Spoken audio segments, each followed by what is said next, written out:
originally starting this project, we knew there were issues with elderly healthcare and them not getting what they needed out of it. But to our surprise, it had nothing to do with the actual facilities or staff members.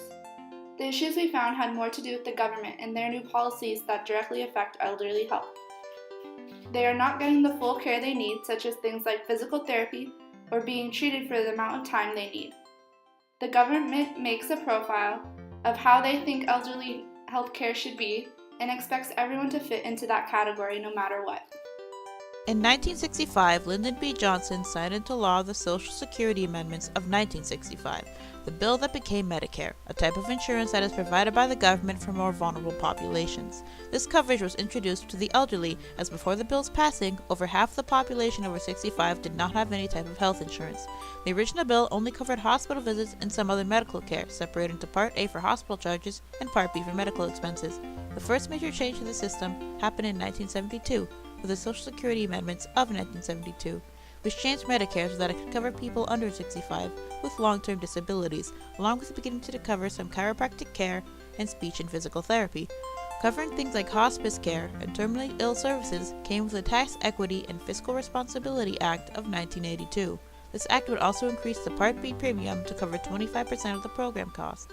Another big change to the system was the Social Security Amendments of 1983, which introduced a prospective payment system to replace the charge-based one that was in place.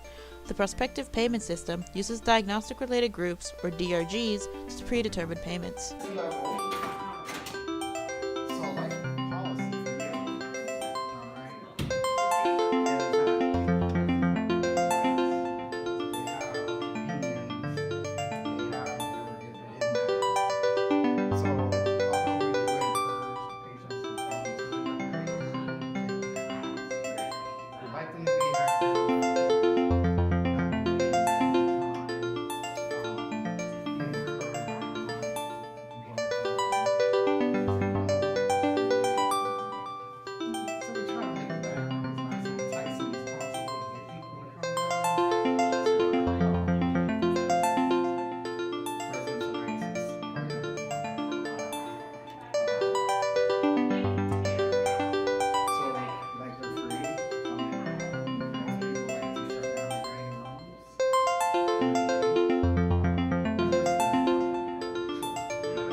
Diagnosis-related groups, or the DRG, is a system of payment for the operating costs associated with Medicare, a hospital inpatient stays.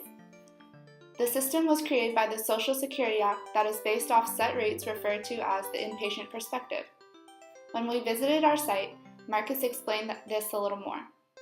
When an 80-year-old white woman comes into the hospital with pneumonia, the doctors will look at a previous profile of someone with the same age, background, gender, and illness to see how long they stayed in the hospital and what kind of care they received while being there. Based off that previous profile, it will decide the care that the new patient will receive and how long her stay will be. Marcus was saying that this method can be helpful since doctors would already have a guideline to follow, but the problem is that not everyone fits into that profile and could need longer care or more intense care depending on their body. Upon visiting an acute care inpatient facility, we found that acute rehabilitation for the elderly was affected by the Affordable Care Act, an alternative health policy. Acute rehabilitation provides an inpatient program of intense therapy in the hospital setting. The patient must actively participate in the therapy daily for a few hours. For example, therapy would include physical, occupational, speech, and active therapy. It is vital that each patient actively participates, and depending on each individual's severity. Daily hours are assigned accordingly. We must also take into account individual insurance policies. Them at a lower level, and then we're seeing them until they're safe to go home. So this is my favorite. We really form a relationship with the patients. It's you get to see them at their worst and then see them.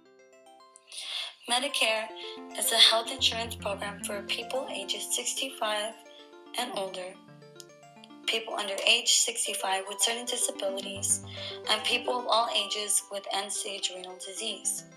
Medicare offers Part A and B and prescription drug coverage. Paid by insurance premiums. Premiums are money that an individual or business must pay for an insurance policy.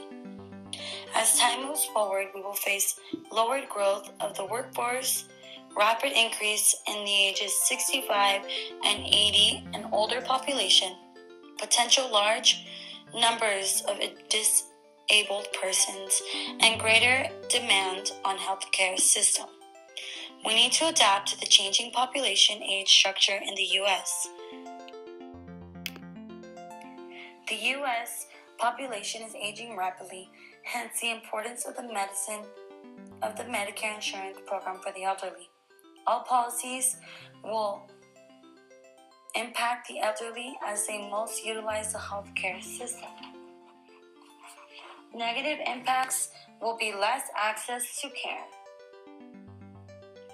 fewer plan choices, less access to physicians, higher Part D premiums, and lastly, higher taxes.